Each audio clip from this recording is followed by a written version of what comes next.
Assalamualaikum warahmatullahi wabarakatuh. Bismillahirrahmanirrahim. Alhamdulillahi rabbil alamin. Wabihi nasta'inu ala umurid dunya waddin. Wassalatu wassalamu ala ashrafil anbiya'i wal mursalin. Nabiina Muhammadin wa ala alihi wa ashabihi ajma'in, amma ba'd.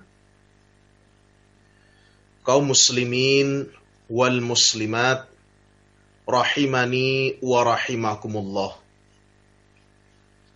Alhamdulillah, karena rahmat dan pertolongan Allah subhanahu wa ta'ala, kita bisa kembali memulai kajian rutin kita.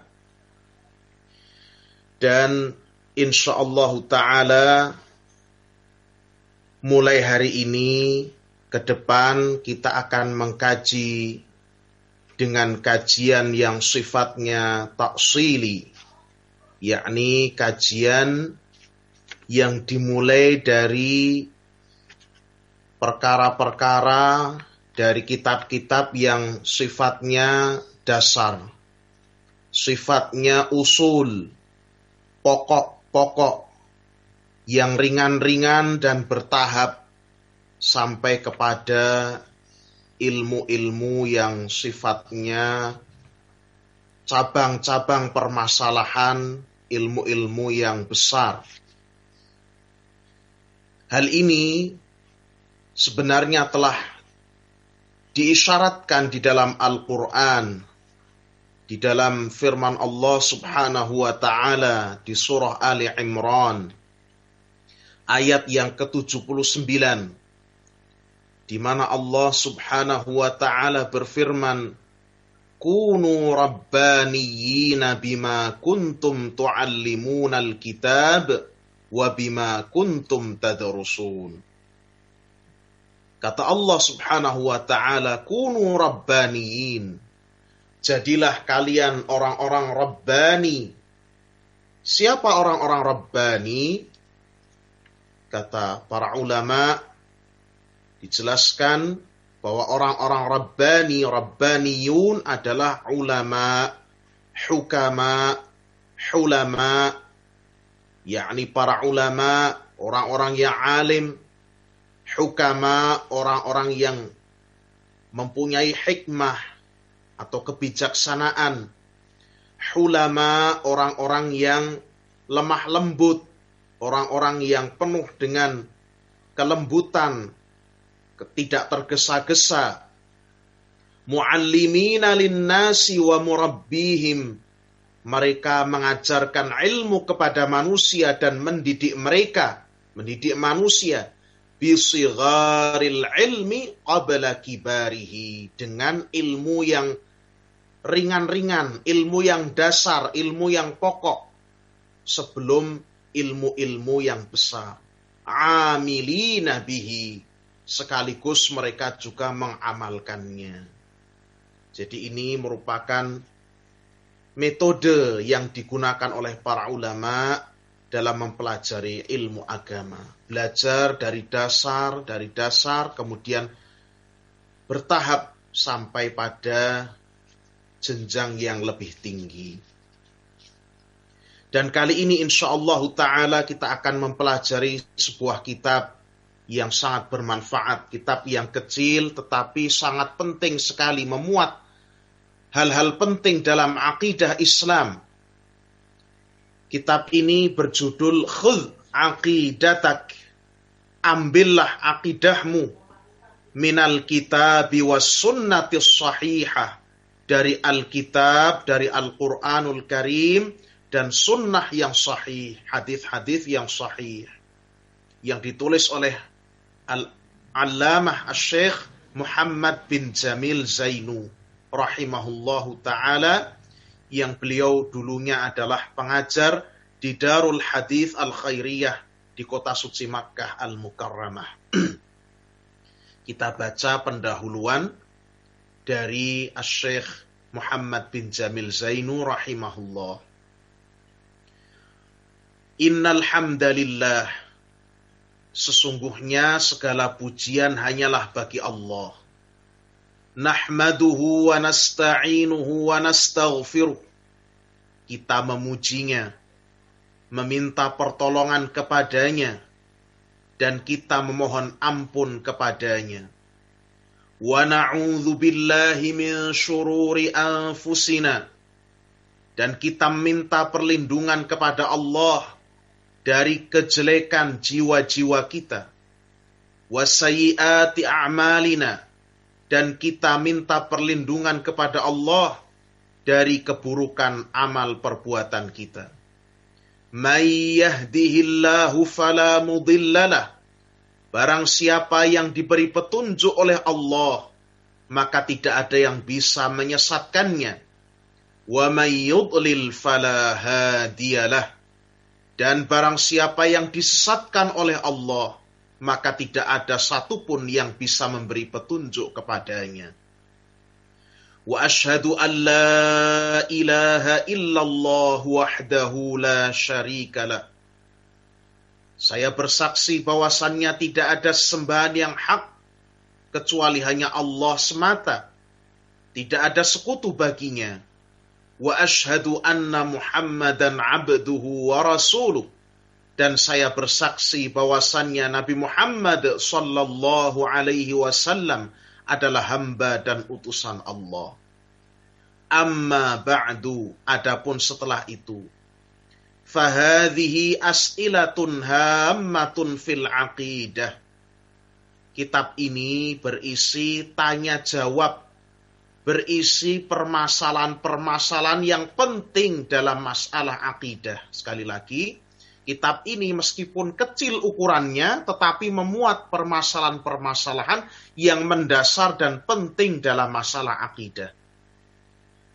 Ujibu alaiha, yang saya berikan jawaban-jawaban terhadapnya, terhadap setiap permasalahan yang dituliskan dalam kitab ini, ma'adzikrid dalili minal qur'ani wal hadithi, dengan menyebutkan dalil dari Al-Quran dan hadis yang sahih.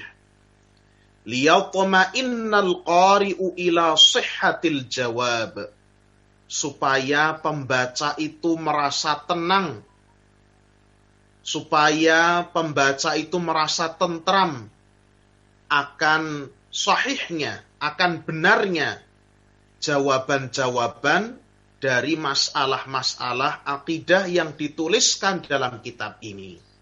Ini keistimewaan kitab ini dan juga keistimewaan manhaj ahlus sunnah wal jamaah secara umum. Bahwa kita mengambil agama kita, tentang masalah akidah kita, tentang masalah ibadah kita, sholat kita, puasa kita, zakat kita, haji kita. Demikian pula muamalah, termasuk juga hukum-hukum yang lain. Demikian pula kita mengambil akhlak kita. Semuanya itu berdasarkan tuntunan dari Al-Quranul Karim, Kitabullah, dan hadis-hadis Rasulullah Sallallahu Alaihi Wasallam yang derajatnya atau statusnya adalah hadis yang sahih. Ini keistimewaannya. Sehingga para pembaca, para pendengar, orang-orang yang mempelajari, umat secara umum, mereka merasa tenang. Karena diambilkan langsung dari tuntunan Allah dan Rasulnya. Bukan dari yang lain-lain selain daripada itu. Lianna aqidat tauhid, karena akidah tauhid itu asasu sa'adatil insani fid dunya wal akhirah. Kenapa kitab ini membahas tentang akidah tauhid? Karena akidah tauhid itu merupakan asas, merupakan fondasi kebahagiaan manusia, baik itu di dunia maupun di akhirat. Allah Subhanahu wa ta'ala berfirman dalam Al-Quran, ya, sebagai dalil bahwasannya akidah tauhid itu menjadi pondasi kebahagiaan dunia dan akhirat. Setidak-tidaknya di dalam Al-Quran ada 2 ayat yang menunjukkan ini. Meskipun banyak sekali, tapi setidaknya kita ambilkan 2 ayat dari Al-Quranul Karim. Yang pertama adalah firman Allah subhanahu wa ta'ala di surah Al-An'am ayat ke-82. Allah berfirman, alladzina amanu wa lam yalbisu imanahum bizulmin ulaika lahumul amnu wa hum muhtadun. Orang-orang yang beriman dan tidak mencampur adukkan keimanan mereka dengan kezaliman. Kezaliman di sini maksudnya kesyirikan. Orang-orang yang beriman dan tidak mencampur adukkan keimanan mereka dengan kesyirikan. Ulaika lahumul amnu. Mereka itulah orang-orang yang mendapatkan keamanan. Wahum muhtadun. Dan mereka itulah orang-orang yang mendapatkan petunjuk. Surat Al-An'am ayat 82. Demikian pula Allah subhanahu wa ta'ala berfirman dalam Al-Quran surah An-Nahl ayat 97. Man amila salihan min dzakari wa untha wa huwa mu'minun falanuhyiyannahu hayatan thayyibah. Barang siapa yang beramal salih, baik itu laki-laki ataupun perempuan, wa huwa mu'minun, dan dia adalah seorang yang beriman, dan termasuk di antara fondasi keimanan adalah tauhid. Bahkan tauhid merupakan fondasi keimanan yang terbesar. Barang siapa yang beramal saleh, baik itu laki-laki ataupun perempuan, dalam keadaan dia beriman, falanuhyiyannahu hayatan thayyibah, maka kami betul-betul akan menghidupkannya, memberikan kepadanya hidup hayatan thayyibah, dengan kehidupan yang baik. Walanajziyannahum ajrahum bi ahsani ma kanu ya'malun, dan kami akan balasi mereka dengan pahala yang lebih baik, yang jauh-jauh lebih baik daripada apa yang selalu mereka kerjakan. Surah An-Nahl ayat ke-97. Ini adalah dalil bahwasannya tauhid, akidah yang benar, keimanan yang benar merupakan pondasi kebahagiaan seorang manusia, baik hidup di dunia maupun di akhirat. Wallaha as'alu ayyanfa'a bihal muslimin wa yaj'alaha khalisatan lillahi ta'ala. Dan kepada Allah saya berharap semoga kitab ini memberikan kemanfaatan bagi kaum muslimin dan menjadikannya ikhlas untuk mencari keridhaan Allah subhanahu wa ta'ala. Ditulis oleh Asy-Syaikh Muhammad bin Jamil Zainu rahimahullah ta'ala. Kita masuk ke dalam bab yang pertama. Bab yang pertama, haqqullahi 'alal ibad. Hak Allah atas hambanya. Haqqullahi 'alal ibad. Bab tentang hak Allah atas para hambanya. Di sini ada 5 persoalan. Persoalan atau pertanyaan yang pertama, karena buku ini disusun dalam bentuk tanya jawab untuk lebih mudah mengajarkan kepada kita, untuk tujuan para pembacanya itu lebih memahami dengan baik ya apa yang dicantumkan di dalam buku ini. Pertanyaan pertama, limadza khalaqanallahu ta'ala? Untuk tujuan apa Allah subhanahu wa ta'ala menciptakan kita? Al-jawab, jawabannya, khalaqana lina'budahu. Allah subhanahu wa ta'ala menciptakan kita untuk beribadah kepadanya. Wala nusyrika bihi syai'a. Dan supaya kita tidak menyekutukannya dengan suatu apapun. Jadi tujuan Allah subhanahu wa ta'ala menciptakan kita adalah agar kita beribadah hanya kepada Allah subhanahu wa ta'ala semata-mata. Dan tidak menyekutukannya, tidak membuat sekutu-sekutu, tandingan-tandingan bagi Allah subhanahu wa ta'ala. Apa dalilnya? Waddalilu qawluhu ta'ala fi surati Dzariyat. Dan dalilnya adalah firman Allah subhanahu wa ta'ala dalam surah Adz-Dzariyat ayat yang ke-56. Wa ma khalaqtul jinna wal insa illa liya'budun. Kata Allah, dan tidaklah aku ciptakan jin dan manusia illa liya'budun, kecuali supaya mereka beribadah hanya kepadaku saja. Sekali lagi, dan tidaklah aku ciptakan, ya ini Allah, tidaklah aku ciptakan jin dan manusia melainkan agar mereka beribadah hanya kepadaku saja. Jadi makna liya'budun, agar mereka beribadah kepadaku, itu mentauhidkan Allah.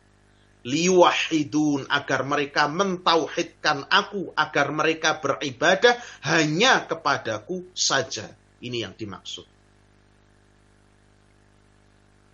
Ini adalah tujuan penciptaan manusia dan jin. Sehingga dari sini kita mengetahui bahwasannya tauhid, mentauhidkan Allah, mengesahkan Allah, menjauhi bentuk-bentuk kesyirikan, segala bentuk peribadatan kepada selain Allah, itu merupakan tugas terbesar manusia. Merupakan pokok penting dalam kehidupan manusia. Dari sini juga barakallahu fikum, kita mengetahui bahwasannya jin juga diperintah seperti kita. Jin juga diperintah untuk beribadah hanya kepada Allah. Kita ini manusia dan jin itu sama-sama hamba Allah. Sama-sama ciptaan Allah. Sehingga kalau ada manusia yang beribadah kepada jin, apakah itu jin disebut sebagai penunggu, disebut sebagai yang bau reksa, yang menguasai gunung, yang menguasai pohon, yang menguasai perempatan, sehingga kalau di jalanan sering terjadi kecelakaan, kemudian diberi sesajen, itu jin. Kalau ada manusia yang beribadah kepada jin, maka itu kesyirikan. Itu kebodohan, kejahilan. Karena mereka ini sama-sama hamba. Kita ini sama-sama hamba. Dengan jin, mereka juga hamba Allah. Butuh rezeki dari Allah. Butuh kasih sayang Allah. Butuh anugerah dan nikmat dari Allah.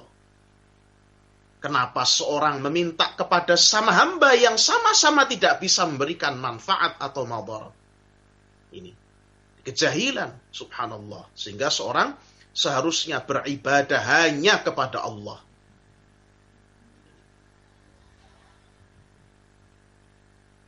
Wa qauluhu sallallahu alaihi wasallam, hal ini juga dikuatkan oleh sabda Nabi sallallahu alaihi wasallam, haqqullahi 'alal 'ibad ay ya'buduhu wa la yusyriku bihi syai'a. Hak Allah atas para hambanya adalah agar mereka, yakni para hamba, hanya beribadah kepada Allah dan tidak menyekutukannya dengan suatu apapun. Ini. Jadi, sekali lagi, hadis ini juga menguatkan bahwa tugas utama seorang manusia adalah dia merealisasikan tauhid. Beribadah hanya kepada Allah dan meninggalkan segala bentuk kesyirikan. Ini sebenarnya merupakan potongan dari hadis yang panjang. Hadis Mu'adz bin Jabal radhiyallahu taala anhu. Ketika itu Mu'adz sedang diboncengkan oleh Nabi sallallahu alaihi wasallam. Kuntu radifan Nabi sallallahu alaihi wasallam ala himarin. Saya diboncengkan oleh Nabi sallallahu alaihi wasallam di atas himar, yakni keledai. Ditunggangkan di atas keledai, diboncengkan oleh Nabi sallallahu alaihi wasallam. Faqala, kemudian Nabi sallallahu alaihi wasallam bertanya, "Ya Mu'adz, wahai Mu'adz, atadri ma haqqullahi 'alal 'ibad?" Tahukah kamu apa hak Allah atas para hambanya? Wa ma haqqul 'ibadi 'ala Allah, dan apa hak para hamba atas Allah? Mu'adz menjawab, Allah wa rasuluhu a'lam. Allah dan Rasulnya yang lebih mengetahui. Maka kemudian Nabi sallallahu alaihi wasallam menjawab, mengajarkan kepadanya, haqqullahi 'alal 'ibad. Nah, ini hadisnya di sini tadi. Haqqullahi 'alal 'ibad ay ya'buduhu wa la yusyriku bihi syai'a. Hak Allah atas para hambanya adalah agar para hambanya itu menyembah, beribadah kepada Allah semata-mata dan tidak menyekutukannya dengan suatu apapun. Wa haqqul ibadi 'ala Allah, sedangkan hak para hamba atas Allah, artinya Allah Subhanahu wa taala, ya, itu apa yang diberikan oleh Allah kepada para hamba jika sudah melakukan itu, ya, apa yang Allah Subhanahu wa taala janjikan. Kata Nabi sallallahu alaihi wasallam, haqqul ibadi 'ala Allah alla yu'adziba man la yusyriku bihi syai'a. Hak para hamba atas Allah adalah bahwasannya Allah tidak akan menyiksa orang yang tidak menyekutukannya dengan suatu apapun. Hadis ini diriwayatkan oleh Imam Al-Bukhari dan Muslim. Jadi jelas bahwa tujuan diciptakannya manusia, kita ada di muka bumi ini bukan untuk tujuan sia-sia, tapi tujuan yang besar, tugas yang besar, perintah yang sangat besar, yakni beribadah hanya kepada Allah Subhanahu wa ta'ala. Tidak menyerahkan semua jenis ibadah kecuali hanya kepada Allah dan meninggalkan segala bentuk-bentuk kesyirikan. Ini juga mengajarkan kepada kita, ya, menjadi pesan pada kita bahwasannya kita itu hidup di dunia bukan hanya untuk senang-senang. Bukan hanya untuk makan, minum, kemudian bersantai-santai, kemudian berbuat semaunya tanpa ada pertanggungjawabannya. Tidak. Ya, tujuan kita di dunia ini utamanya adalah beribadah kepada Allah. Untuk mencari keridhaan Allah. Untuk mencari amalan-amalan yang akan kita bawa kelak di akhirat bertemu dengan Allah. Sehingga ini mengingatkan kita, Bapak Ibu sekalian, agar kita ketika mencari penghidupan misalnya, carilah penghidupan yang halal. Ya, karena tujuan kita adalah untuk mencari bekal ke akhirat. Beribadah kepada Allah. Beribadah kepada Allah itu diantaranya taat akan perintah Allah, menjauhi larangan-larangan Allah, makan dari makanan yang halal, menjauhi harta-harta yang haram. Sehingga karena tujuan hidup kita ini, sehingga jangan sampai karena kita tergiur dengan jabatan, tergiur dengan harta yang banyak, kita menghalalkan cara-cara yang diharamkan Allah. Perhatikan dalam kita mencari pekerjaan, perhatikan dalam kita mencari makan, mencari nafkah, atau melakukan hal-hal yang lain dalam kehidupan kita, jangan sampai terjerumus dalam hal-hal yang dilarang oleh Allah Subhanahu wa ta'ala. Ini. Karena tujuan hidup kita sekali lagi adalah dalam rangka beribadah kepada Allah Subhanahu wa ta'ala. Bukan semata-mata kita bersenang-senang, semata-mata kita hanya menikmati dunia, kita lupakan akhirat seolah-olah akhirat itu tidak ada. Ini bukan seperti ini. Ya. Allah Subhanahu wa ta'ala mengingatkan kita di dalam Al-Quran dalam banyak ayat. Afa hasibtum annama khalaqnakum abathaw wa annakum ilaina la turja'un. Apakah kalian mengira bahwasannya kalian itu diciptakan, ya, bahwasannya kalian itu kami ciptakan abatha, ya, sia-sia, wa annakum ilaina la turja'un, dan bahwasannya kalian tidak akan dikembalikan kepada kami. Dalam ayat yang lain Allah berfirman, ayahsabul insanu ayyutraka suda. Apakah manusia itu mengira dia akan dibiarkan begitu saja? Alam yakunu nutfatan mim maniyyin yumna. Bukankah dia dahulu itu hanyalah setetes dari air mani yang ditumpahkan ke dalam rahim? Tsumma kana 'alaqatan fa khalaqa fa sawwa. Kemudian Allah jadikan dia berupa segumpal darah. Lalu Allah ciptakan dia. Lalu Allah sempurnakan penciptaannya. Dalam ayat yang lain Allah berfirman, "Wa ma khalaqnas samaa'a wal arda wa ma bainahuma batila." Dan tidaklah kami ciptakan langit dan bumi itu dan apa-apa yang ada di antara keduanya batil, sia-sia, tidak. Dzalika dhannul ladzina kafaru. Itu adalah persangkaan orang-orang kafir. Fawailul lil ladzina kafaru minan nar. Maka celakalah orang-orang yang kafir itu karena mereka akan masuk ke dalam neraka. Jadi Allah Jalla wa'ala tidak menciptakan kita untuk kesia-siaan. Ya. Allah Subhanahu wa ta'ala akan menjadikan adanya hari di mana amalan-amalan kita, perbuatan kita, ucapan kita dihitung, dipertanggungjawabkan di sisi Allah Subhanahu wa ta'ala. Seandainya kita ini hidup bersenang-senang, kemudian habis kehidupan kita, mati, jadi tanah, selesai urusannya, maka itu tidak akan sesuai dengan hikmah Allah Subhanahu wa ta'ala. Itu tidak sesuai dengan hikmah Allah, tidak sesuai dengan kebijaksanaan Allah. Coba kita perhatikan. Betapa banyak di tengah-tengah kita orang yang saleh, orang yang taat kepada Allah, sangat rajin beribadah, orang yang sangat baik perilakunya, akan tetapi orang ini hidup di dunia sengsara. Dia banyak dizalimi, dia banyak disakiti. Ya.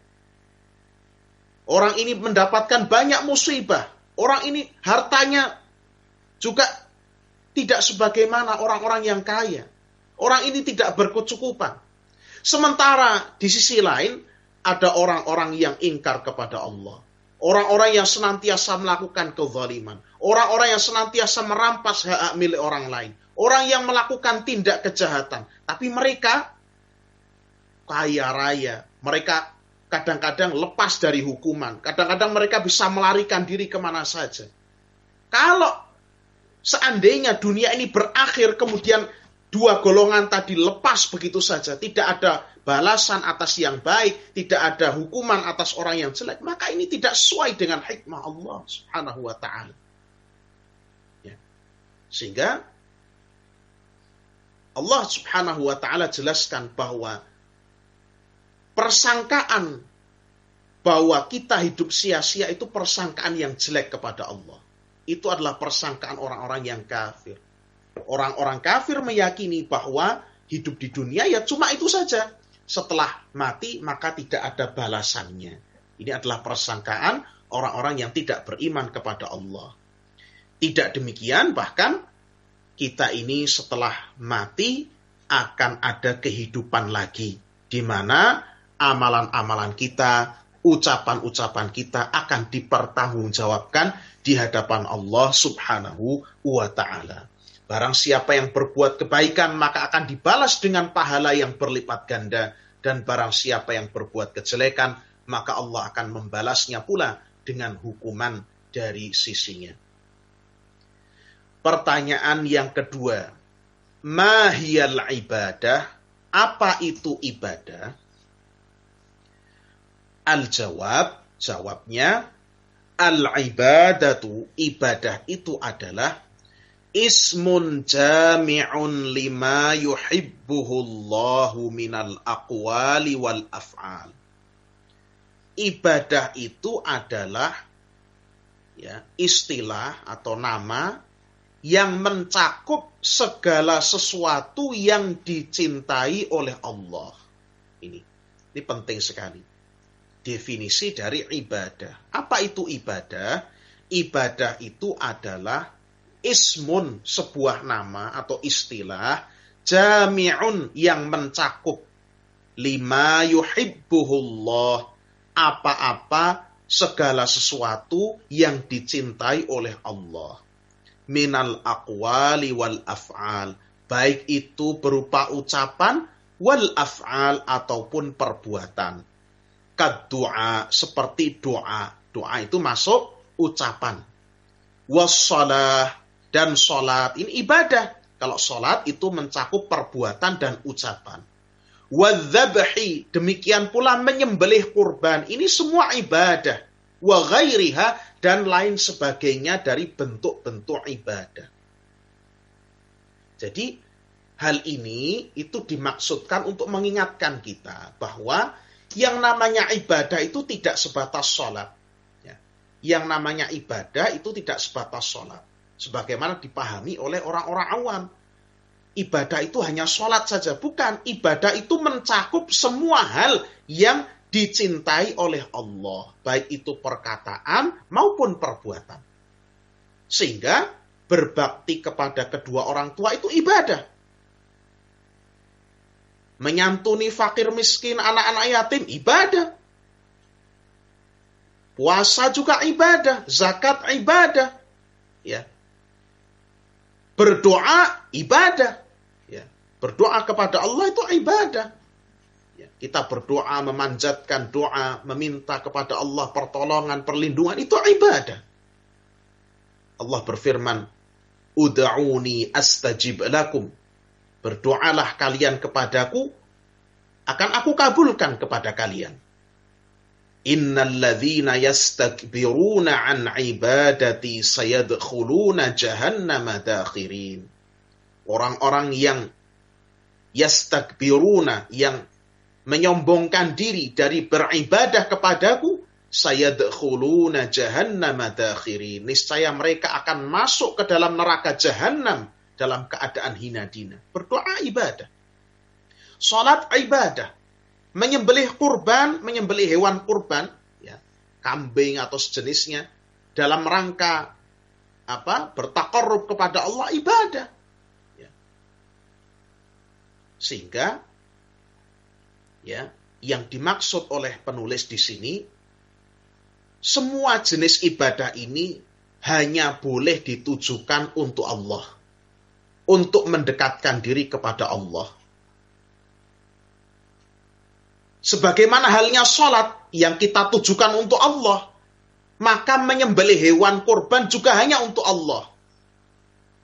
Kalau ada orang yang menyembelih hewan kurban, menyembelih kambing, menyembelih kerbau, menyembelih ayam untuk gunung, untuk pohon, untuk lautan, untuk sungai, untuk perempatan, untuk tanjakan, belokan-belokan yang banyak kecelakaan, itu syirik.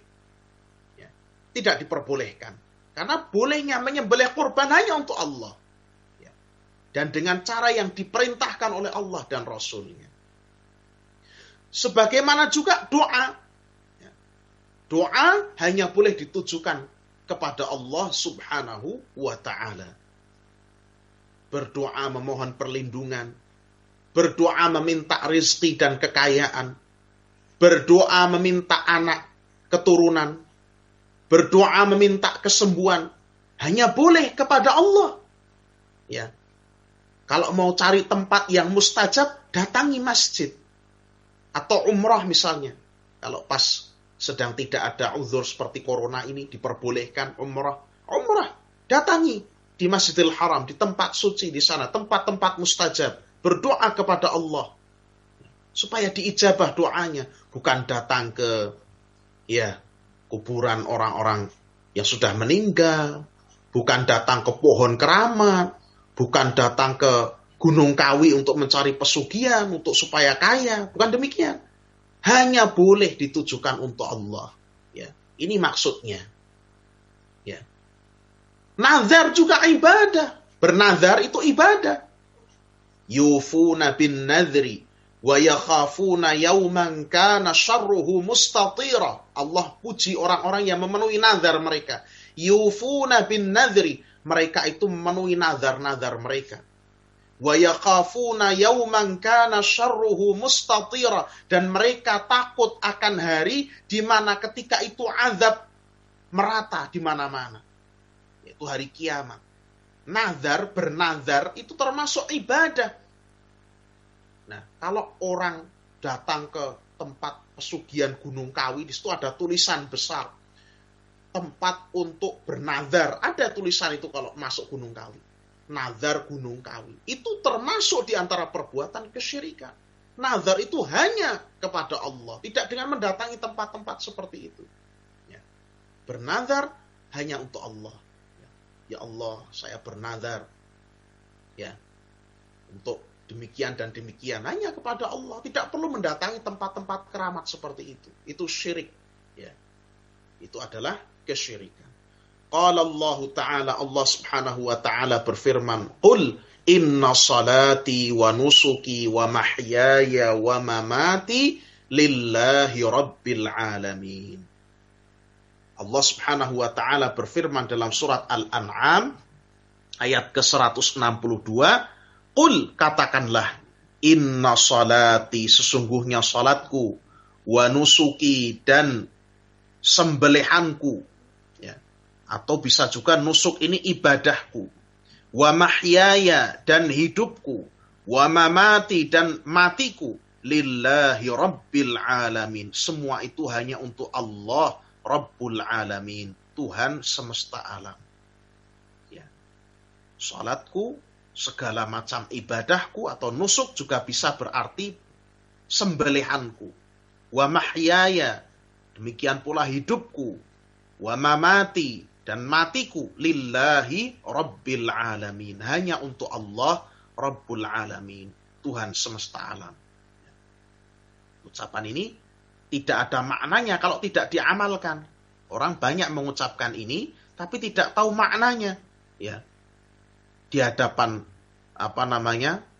kuburan keramat, ya, kemudian orang membaca ini, sholat membaca ini, inna sholati wa nusuki wa mahyaya wa mamati lillahi rabbil alamin. Padahal artinya bertentangan dengan apa yang dia kerjakan. Sebagaimana orang mendatangi pohon besar, kemudian geleng-geleng la ilaha illallah. Loh, ini kan ucapannya dia bertentangan dengan apa yang dia lakukan. Karena ucapan la ilaha illallah artinya tidak ada yang patut untuk diibadahi kecuali Allah. Kenapa dia geleng-geleng di hadapan pohon minta barakah? Kenapa dia geleng-geleng di hadapan pohon sembelih ayam cemani untuk minta kekayaan, untuk minta jodoh dan lain sebagainya? Ini bertentangan. Inilah kadang-kadang orang-orang tidak tahu makna la ilaha illallah. Orang-orang tidak tahu makna inna salati wa nusuki wa mahyaya wa mamati lillahi rabbil alamin. Ini bahayanya demikian. Kalau bahasa orang Jawa itu ya roboh-roboh gedang, cuma beragama ya yang penting sholat. Nggak tahu bahwa ini dilarang. Nggak tahu bahwa ini termasuk kesyirikan. Nggak tahu bahwa ini termasuk di antara hal-hal yang berbahaya bagi keimanan. Ya, ini. Sehingga inilah pentingnya kita belajar. Belajar bagaimana tuntunan agama yang betul itu seperti apa. Bagaimana akidah yang lurus itu seperti apa. Ini. Wa qala sallallahu alaihi wasallam, dan Rasulullah sallallahu alaihi wasallam bersabda, "Wa ma taqarraba ilayya 'abdi bi syai'in ahabba ilayya mimma aftaradtuhu alaihi." Ya, Nabi sallallahu alaihi wasallam bersabda dalam hadis qudsi, jadi ini firman Allah ini. Ini firman Allah yang disampaikan oleh Nabi. Ini hadis qudsi. Allah Subhanahu wa taala berfirman, "Wa ma taqarraba ilayya 'abdi bi syai'in," Dan tidaklah hambaku mendekatkan diri kepadaku dengan sesuatu amalan ahabba ilayya yang lebih aku cintai mimma aftaradtuhu alaih dibandingkan apa yang telah aku wajibkan kepadanya. Maknanya bahwa tidak ada bentuk amalan taqarrub kepada Allah yang lebih Allah cintai dibandingkan amalan-amalan yang difardukan, yang diwajibkan oleh Allah Subhanahu wa taala. Ini hadisnya maksudnya demikian. Jadi amalan yang paling tinggi derajatnya, amalan yang paling dicintai oleh Allah itu adalah pertama kali adalah amalan yang diwajibkan oleh Allah. Amalan-amalan sifatnya fardu. Sholat 5 waktu itu fardu. Puasa di bulan Ramadan itu fardu. Ya. Itu namanya fardu. Nah, hadis ini oleh penulis dicantumkan dalam kitab ini, barangkali maksudnya adalah bahwa amalan-amalan itu banyak. Ada yang fardu, ada yang sunnah. Tapi yang harus kita jaga, kita utamakan terlebih dahulu tentunya adalah yang fardu. Kadang-kadang ada orang sholat lail, ya, sholat lail bacaannya panjang, sholat tahajud ya bacaannya panjang, kemudian sholatnya juga panjang, kemudian berzikir setelah itu dengan zikir yang panjang, kemudian berdoa, ternyata setelah itu ketiduran, akhirnya sholat subuhnya lewat. Nah, ini. Ada orang yang sholat duha mungkin rajin, tapi kadang-kadang sholat fardunya ya mepet-mepet. Ya, sampai waktu-waktu hampir habis. Ya. Kadang-kadang demikian ada. Puasa sunnahnya mungkin jalan, puasa Syawal, puasa Senin Kemis. Tapi puasa Ramadannya kok malah bolong-bolong, kan ada yang seperti ini. Ya. Sedekahnya banyak kesana kemari, tapi zakatnya tidak dikeluarkan. Nah ini. Umrohnya mungkin berkali-kali, tapi haji wajibnya belum dikerjakan. Misalnya demikian. Sehingga yang pertama kali kita perhatikan amalan wajibnya terlebih dahulu. Ya. Amalan wajibnya dijaga, diperbaiki, disempurnakan, kemudian ya kita kerjakan, kita tambahi, kita lebihkan lagi dengan amalan-amalan yang sifatnya sunnah. Ini.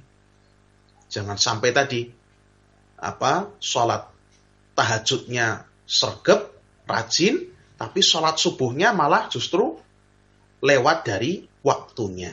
Ini kadang-kadang demikian. Kadang-kadang di bulan Ramadan sering terjadi. Orang yang tarawih, kemudian setelah itu membaca Al-Quran, sampai malam, kemudian bangun sahur, mungkin paginya i'tikaf ya. I'tikaf jam 2, sahur, setelah itu ditinggal tidur. Baru bangun jam 7, jam 6, ya sholat subuh jam sekian. Nah ini yang wajib justru ditinggalkan, diremehkan. Harusnya tidak seperti ini. Yang wajib dijaga, baru kemudian disempurnakan dengan amalan-amalan yang sifatnya sunnah. Karena sunnah itu justru untuk menutupi, menambal yang wajib dan sebagai penyempurna, sebagai pemberat amalan kita kelak di yaumul qiyamah. Ini. Soalan yang ketiga, kaifa na'budullah? Nah, kalau tadi sudah kita tahu tujuan kita diciptakan untuk beribadah hanya kepada Allah, mentauhidkan Allah, menjauhi kesyirikan. Kemudian kita tahu apa itu ibadah. Ibadah itu banyak sekali jenisnya. Ya. Ibadah yang sifatnya mahdhah seperti sholat. Ya. Kemudian yang selain itu berbakti kepada kedua orang tua. Bahkan termasuk silaturahim juga bisa bernilai ibadah dan seterusnya. Nah sekarang nomor 3 pertanyaannya. Kaifa na'budullah? Terus bagaimana cara kita beribadah kepada Allah? Caranya bagaimana? Tadi ada ibadah, ada sholat. Bagaimana cara kita melaksanakan sholat? Ya. Jawabnya, al-jawab, kama amaranallahu wa rasuluh. Kita itu dalam beribadah harus mengikuti perintah Allah dan Rasulnya. Sebagaimana dituntunkan, diperintahkan, diajarkan oleh Allah dan Rasulnya. Qala Allah Ta'ala, Allah Subhanahu wa Ta'ala berfirman, Ya ayyuhalladzina amanu ati'u Allah wa ati'u Rasul wa la tubtilu a'malakum. Wahai orang-orang yang beriman, taatlah kalian kepada Allah, taatlah kalian kepada Rasul, dan janganlah kalian batalkan amalan-amalan kalian. Ya. Surat Muhammad ayat ke-33.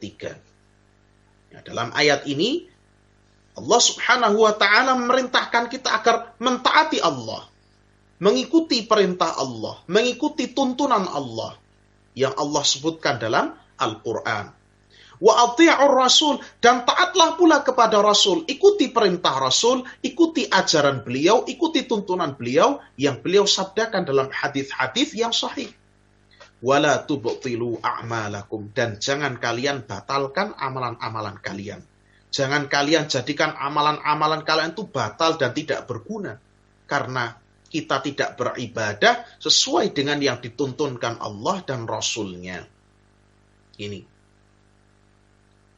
Dan ayat ini ya, surah Muhammad ayat 33 ini maknanya bahkan luas ya. Luas sebenarnya. Firman Allah, wala tubtilu a'malakum, jangan kalian batalkan amalan-amalan kalian. Dari sini para ulama berdalil, beristidlal dari ayat ini, mengambil pendalilan bahwa seorang itu jangan membatalkan amalannya ketika dia mengerjakan tanpa alasan yang syar'i. Misalnya ketika seorang sholat, ya tidak boleh seorang sholat wajib tiba-tiba dibatalkan tanpa alasan yang syar'i. Ya. Yang ini saya juga menasehatkan kepada kaum muslimin atau mungkin saudara-saudara kita di sana yang kita lihat masih terjangkiti dengan penyakit was-was. Ya, ketika sholat di tengah-tengah kok rasanya kok was-was ya. Rasanya takbir saya belum betul. Rasanya sholat saya kok masih begini dan begitu ya. Was-was, dijangkiti was-was ya. Jangan dibatalkan amalannya. Jangan dibatalkan amalannya hanya karena was-was. Nah, Allah melarang ini, wala tubtilu a'malakum. Jangan kalian batalkan amalan-amalan kalian. Kerjakan sampai selesai kalau tidak ada uzur, dan jangan ikuti was-was dari syaitan ya. Kadang-kadang kita melihat seperti ini. Ya, sudah bertakbir masih belum mantap, diulang lagi. Seperti ini. Ini termasuk di antara ibtalul a'mal, membatalkan amalan-amalan. Nas'alullah salamah wal afiyah. Ya. Orang-orang yang ditimpa was-was ini hendaknya memperhatikan ayat ini. Jangan kalian batalkan amalan-amalan kalian. Ya. Termasuk ketika sholat merasakan sesuatu. Ya. Kadang-kadang orang yang sering was-was begitu, rasanya kok buang angin terus. Ya. Orang yang was-was, jangan dibatalkan amalan kalian. Jangan dibatalkan sholatnya, hatta yasma'a sautan aw yajida rihan. Sebagaimana kata Nabi, sampai dia dengar sesuatu bunyi, hatta yasma'a sautan, sampai dia dengar bunyi dari buang angin tersebut, aw yajida rihan, atau dia menjumpai baunya. Ya. Ini bagi orang yang terkena penyakit was-was. Sekedar faidah.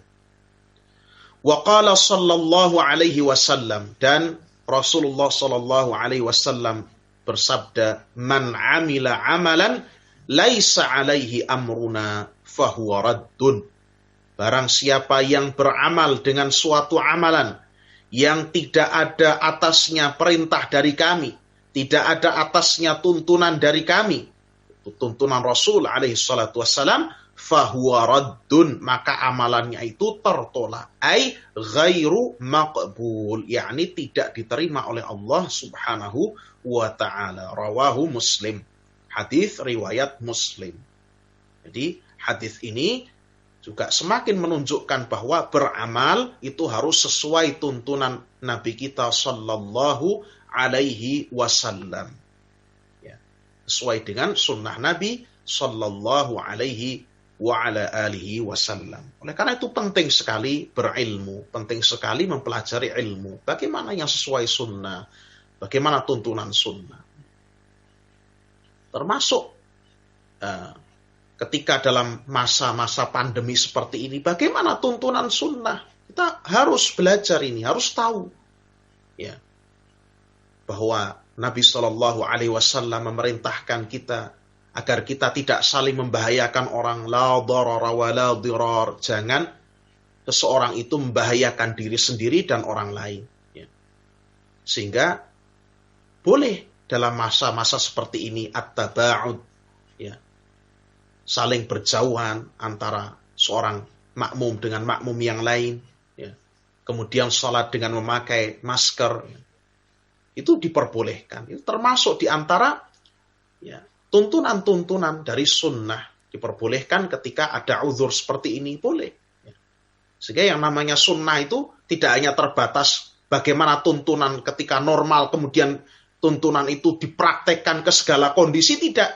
Termasuk tuntunan sunnah adalah bagaimana tuntunan ketika ada uzur. Maka ada hadis Nabi SAW pernah bersabda, "Shalli qa'ima." Salatlah sambil berdiri. Fa illam tastati' fa qa'ida. Kalau tidak mampu sambil duduk.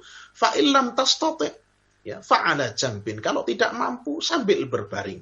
Ya. Tidak hanya salat berdiri terus, pokoknya tuntunan sunnah berdiri, Rasulullah berdiri. Dan tidak, ada juga tuntunan bagaimana ketika terjadi uzur, yang uzur itu teranggap secara syar'i. Ini tuntunan agama lengkap sekali. Ya, seorang harus, ya, berusaha mempelajari itu supaya dia lurus dalam dia beramal dalam kehidupan sehari-harinya. Dia sesuai dengan tuntunan Nabi Shallallahu Alaihi Wasallam.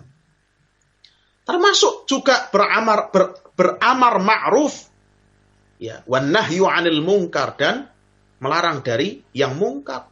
Bagaimana caranya? Ini juga termasuk ibadah, memerintahkan yang ma'ruf, melarang dari yang mungkar. Harus tahu caranya, bagaimana tuntunan Nabi beramar ma'ruf nahi mungkar. Ya. Tahu caranya, tidak sewenang-wenang melakukannya dengan cara menurut akalnya. Oh, seperti ini cara amar ma'ruf nahi mungkar. Bukannya yang timbul perbaikan, justru timbul kerusakan. Ini. Barakallahu fiikum. Persoalan yang keempat, hal na'budullaha khawfan wa tama'a. Nah, ketika tadi kita sudah tahu tujuan kita diciptakan adalah untuk beribadah hanya kepada Allah, mentauhidkan Allah, menjauhi kesyirikan. Kita tahu apa itu ibadah, kita tahu bagaimana cara kita beribadah pada Allah. Sekarang Syekh berlanjut ke pertanyaan keempat. Hal na'budullaha khawfan wa tama'a. Apakah kita itu beribadah kepada Allah dengan rasa takut dan harap? Apakah betul kita itu boleh beribadah kepada Allah dengan khauf, karena lantaran takut akan azab Allah? Kalau kita tidak beribadah, kita takut Allah akan menghukum kita. Kalau kita tinggalkan sholat, Allah akan menghukum kita. Kalau kita tidak puasa di bulan Ramadan, Allah akan siksa kita. Kita takut. Wa tama'a, di samping itu kita berharap. Kita mengharapkan pahala, balasan, ganjaran dari Allah. Kita sholat, kita harapkan pengampunan dosa. Kita harapkan ganjaran yang baik di surga. Kita puasa, kita harapkan kita bisa masuk lewat pintu Ar-Rayyan. Kita menahan amarah, kita harapkan kita bisa memilih, ya, di antara bidadari yang dipilihkan Allah Subhanahu wa Ta'ala. Kita sholat sunnah, ya, sholat sunnah dalam sehari ada 12 rakaat. Ya, sholat rawatib, kita harapkan dibangunkan rumah di surga. Kita membantu pembangunan masjid, kita diharapkan dibangunkan rumah di surga. Bolehkah ini? Ya. Kata Syekh, na'am, betul, boleh. Na'buduhu kadzalik. Bahkan seperti itulah seharusnya kita beribadah kepada Allah. Yaitu beribadah dilantari rasa takut akan azab Allah. Bila kita tidak melaksanakan ibadah itu, Bila mana kita tidak melaksanakan perintah Allah, menjauhi larangan Allah, kita takut akan terkena azab Allah. Plus, di samping itu kita juga tama'a, kita juga mengharapkan, ya, pahala, ganjaran, balasan dari Allah Subhanahu wa Ta'ala di dunia maupun di akhirat. Di dunia misalnya dilancarkan urusan-urusan kita, dimudahkan rezeki kita, ya. Ini dunia. Di akhirat diberikan ganjaran di surga, diberikan derajat yang tinggi, diampuni dosa-dosa kita, dimudahkan hisabnya. Ini seimbang antara khauf, rasa takut kepada Allah, dan tamak, mengharapkan apa yang ada di sisi Allah dari balasan-balasan yang baik. Ya, kita beribadah seperti itu. Qala ta'ala yasiful mu'minin. Allah subhanahu wa ta'ala berfirman ketika mensifati orang-orang yang beriman. Di surat As-Sajdah ayat ke-16. Allah subhanahu wa ta'ala berfirman mensifati sifat-sifat orang mukmin. Yad'una rabbahum khawfan wa tama'a. Allah subhanahu wa ta'ala yad'una rabbahum khawfan wa tama'a. Mereka beribadah, mereka menyeru, mereka berdoa kepada Tuhan mereka, kepada Rabb mereka, khaufan, dengan rasa takut akan azabnya, wa tama'a, dan penuh harap kepada Allah. Ya. Khaufan wa tama'a. Ya. As-Sajdah ayat 16. Wa qala, dan Allah dan Nabi sallallahu alaihi wasallam bersabda, as'alullahal jannata wa a'udzu bihi minan nar. Nabi sallallahu alaihi wasallam pernah berdoa, as'alullahal jannah, aku memohon kepada Allah al-jannah, surga. Wa a'udzu bihi minan nar, dan aku berlindung kepada Allah dari neraka. Sahihun rawahu Abu Dawud. Hadis ini hadis yang sahih, diriwayatkan oleh Imam Abu Dawud. Ya. Jadi ini untuk membantah orang-orang yang mengatakan bahwa beribadah kepada Allah itu tidak boleh karena takut neraka dan mengharap surga. Ya, ini adalah keyakinan yang batil. Ya, sebagian orang ya mengatakan bahwa beribadah itu tidak boleh kalau takut pada neraka atau karena mengharap surga, itu tidak boleh. Ya. Itu tidak ikhlas namanya. Itu keyakinan yang batil, itu anggapan yang batil sekali lagi. Justru ikhlas, yang namanya ikhlas itu adalah seseorang melakukan amalan karena semata-mata mengharapkan apa yang ada di sisi Allah. Mengharapkan keridhaan Allah. Mengharapkan balasan pahala dari Allah. Karena takut akan azab Allah. Itu ikhlas. Ya. Bukan ikhlas itu terus kemudian tidak mengharapkan apa-apa. Ini batil. Ya. Ini keyakinan yang batil. Seorang itu justru dituntut untuk beribadah karena mengharapkan balasan dari Allah dan takut akan kemurkaan dan azab Allah. Ini yang betul. Ya. Justru perkataan-perkataan semacam itu tadi itu menjerumuskan seseorang yang mengatakannya ke dalam zindiq, ke dalam penyimpangan, ke dalam kekufuran. Karena berarti dia menolak anugerah, menolak keutamaan yang Allah berikan. Sampai-sampai ada orang yang mengatakan, kalau saya beribadah karena mengharap surga, maka masukkan aku ke dalam nerakamu ya Allah. Ini perkataan yang sangat-sangat batil. Ya, sehingga sekali lagi ikhlas itu adalah mengharapkan keridhaan Allah, mengharapkan apa yang ada di sisi Allah, mengharapkan ganjaran surga dari Allah, mengharapkan pahala dari Allah, takut, ya, berlindung, menghindarkan diri dari azab Allah. Itu yang namanya ikhlas. Kita beribadah pada Allah lantaran rasa takut akan azabnya dan mengharapkan balasan pahala yang sebesar-besarnya dari sisi Allah ini. Yang terakhir, sebelum kita akhiri, ini pertanyaan terakhir dalam bab ini. Ma huwal ihsanu fil ibadah? Apa itu ihsan dalam ibadah? Nah, yang terakhir, apa itu ihsan dalam ibadah? Al-ihsan, yang namanya ihsan, sebagaimana dalam hadis Jibril yang panjang ada pertanyaan tentang Islam, iman, dan ihsan. Apa itu ihsan dalam ibadah? Al-jawab, Jawabnya al-ihsanu huwa, ihsan itu adalah muraqabatullahi ta'ala fil ibadati. Ihsan adalah muraqabatullah, merasa senantiasa diawasi oleh Allah dalam ibadah, dalam ibadahnya. Qala Allah Ta'ala, Allah Subhanahu wa Ta'ala berfirman dalam surat Asy-Syu'ara ayat 218 sampai 219. Alladzi yaraka hina taqum wa taqallubaka fis sajidin.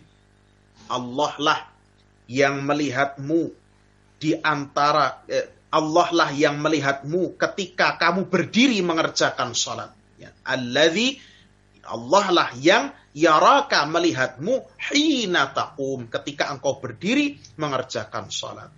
Wa taqallubaka fis sajidin, dan perubahan gerak badanmu di antara orang-orang yang bersujud. Ya. Di antara jamaah yang sekian banyak, dia di sana bersujud, rukuk, duduk, ya.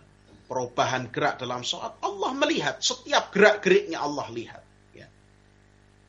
Inilah ihsan, merasa atau yakin, diawasi, dilihat, disaksikan oleh Allah dalam ibadahnya, sehingga dia senantiasa berusaha untuk beribadah dengan sebaik-baiknya, berusaha untuk menjauhi larangan-larangan Allah, berusaha untuk mengerjakan apa yang dicintai dan diridhai Allah. Wa qala sallallahu alaihi wasallam, dan Nabi sallallahu alaihi wasallam bersabda, al-ihsanu an ta'budallaha ka'annaka tarah. Ihsan itu adalah engkau beribadah kepada Allah seolah-olah engkau melihatnya.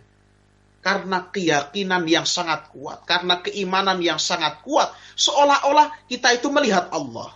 Ya, melihat Allah dengan hati, dengan keimanan, dengan keyakinan, ya, dengan kekuatan iman yang ada dalam hati, seolah-olah kita melihat Allah. Orang yang melihat Allah itu tidak ragu-ragu.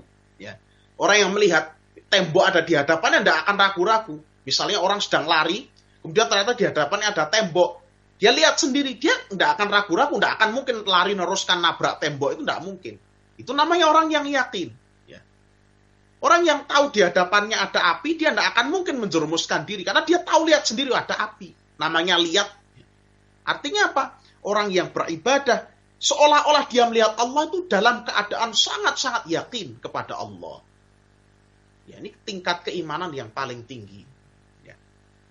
Fa'in lam takun tarah, kalau tidak bisa dalam tingkatan seperti ini, fa'innahu yarak, maka tingkatan yang ada di bawahnya, yakni kita senantiasa merasa diawasi, dilihat, disaksikan oleh Allah Subhanahu wa Ta'ala. Ini disaksikan, diawasi oleh Allah Jalla wa Ala. Inilah tingkatan ihsan.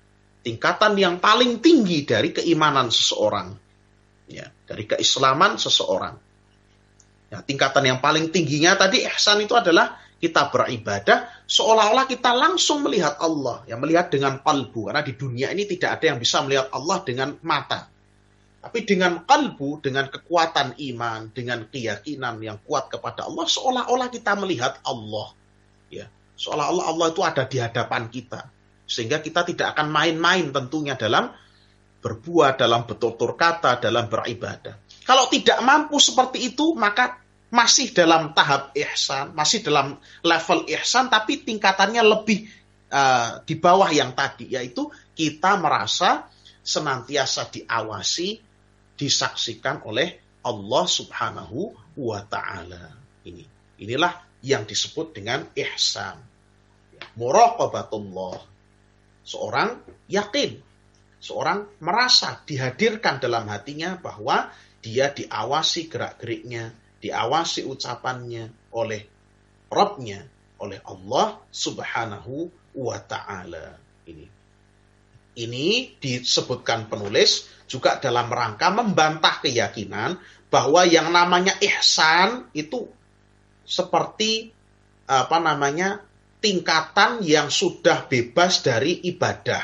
Jadi ada orang yang meyakini, ada kelompok yang meyakini bahwa tingkatan tertinggi dari keimanan seseorang itu adalah seorang itu sudah mencapai hakikat. Nah, ihsan itu mereka samakan dengan hakikat. Jadi ada syariat,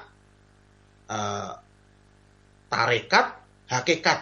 Hakikat itu sudah lepas dari syariat, sudah menyatu dengan Allah, manunggaling kawula Gusti. Ini salah.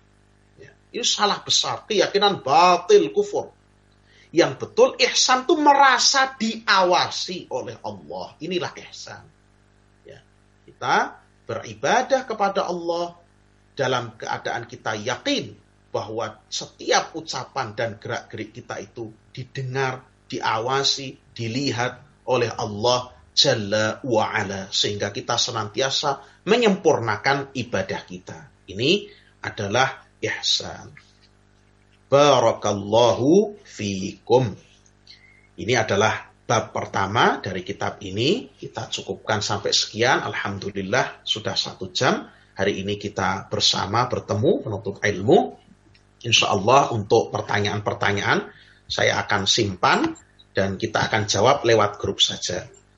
Jazakumullahu khairan katsira atas kedatangan kehadiran Bapak Ibu sekalian. Semoga Allah Jalla wa'ala membalas dengan pahala yang berlipat ganda. Mudah-mudahan Allah mudahkan kita untuk menuntut ilmu dan mendapatkan ilmu-ilmu yang bermanfaat serta mengamalkannya dan menjadikan itu sebagai timbangan amal kebaikan kita di yaumul qiyamah kelak. Subhanakallahumma wa bihamdika asyhadu an la ilaha illa anta astaghfiruka wa atubu ilaik. Wa sallallahu ala nabiyyina Muhammadin wa ala alihi wa ashabihi ajma'in. Tetap jaga kesehatan Bapak Ibu dan banyak minta pertolongan Allah. Assalamualaikum warahmatullahi wabarakatuh.